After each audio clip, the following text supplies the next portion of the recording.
He stood at the bus terminal with a bouquet of roses and a dream burning bright in his chest. The air smelled like rain and diesel, and his heart pounded with the kind of excitement only a man in love could feel. Amir had been waiting for this day for months, the day he would finally meet Zara, the girl who had stolen his heart through messages and midnight calls.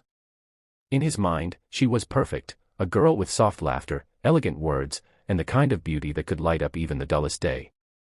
He had imagined her stepping off the bus in a floral dress, her hair swaying in the wind, smiling when their eyes met for the first time. But when the bus hissed to a stop and passengers began to step down, the vision in Amir's head shattered like glass. Because the girl who emerged wasn't dressed in glamour. She wasn't carrying a designer purse or walking with graceful steps. She came down carefully, holding the handle of a wheelchair, one that carried a frail, older woman wrapped in a faded shawl. And that girl who had lived in Amir's dreams for months, was wearing worn-out sandals, a simple scarf, and eyes that spoke of hardship. For a moment, Amir froze. Was this really Zara? The same girl who had sent him pictures of smiling sunsets and poems about hope.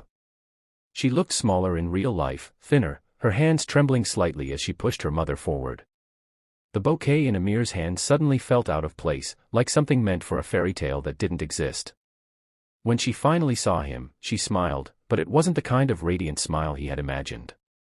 It was tired, humble, and filled with an apology she hadn't yet spoken.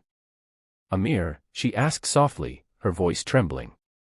He nodded, forcing a smile that didn't reach his eyes. "Zara." She nodded too, her eyes glistening. "This is my mother. She hasn't been well, so I couldn't leave her behind." Amir didn't know what to say. All his expectations, every image he had built, was crashing down inside him. For weeks, he had imagined a girl who'd walk beside him like a movie scene. Instead, here she was, pushing a wheelchair on cracked pavement, with poverty written quietly in every thread of her clothes. But then, as her mother smiled weakly and whispered "Thank you for coming," something shifted inside him. Maybe it wasn't disappointment he felt. Maybe it was something deeper, a realization that real beauty had nothing to do with polish or glamour.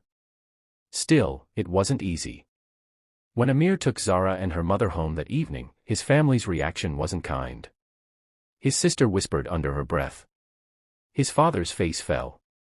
His mother, polite as ever, forced a smile but later pulled Amir aside and said, "You deserve better, Beta. She can't even take care of herself, how will she take care of you?" Those words stung.